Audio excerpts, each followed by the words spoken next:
হোলির ব্যাপার অন্যরকম ব্যাপার হবে, সবকিছুই তোমরা ভালোভাবে বুঝতে পারছো।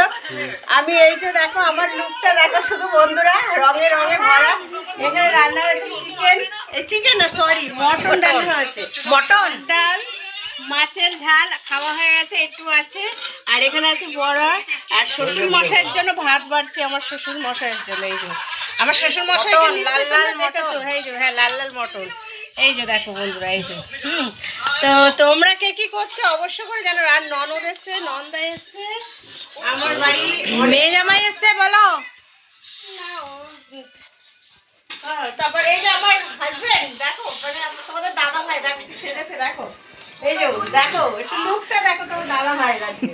অন্য সময় কিন্তু ক্যামেরার সামনে আসতে চায় না, আজকে নিজেই বলছে ভিডিও করো আমাকে। তো তোমার দাদা ভাই কেমন লাগছে অবশ্য করে জানিও। আর অনেকে এসছে, সবাইকে দেখাতে পারছি না, ক্যামেরার আনতে পারছি না। এই যে আমাদের তোজো। তো এখনকার মতন টাটা বন্ধুরা। আর আমার ননদ দেখি তোমাকে দেখায়, এই যে আমার ননদ, এই যে দেখা হাই গাইস। তো এই যে, আর এখানে এই যে আমার কি করছে? তিতিশ, ঘুরিয়ে কর। আর আমার ননদের ছেলে গোগো এই যে খেতে বসে গেছে। আর আমার শ্বশুর মশাই ভাত বসিয়ে দিয়েছি। চলো এখনকার মতন টাটা বন্ধুরা, আবার দেখাবো নেক্সট কোনো ব্লগে। সবাই ভালো থেকো, সবাই আরে এদিকে ঘোরা, একটু ক্যামেরা ঘোরা। হ্যাপি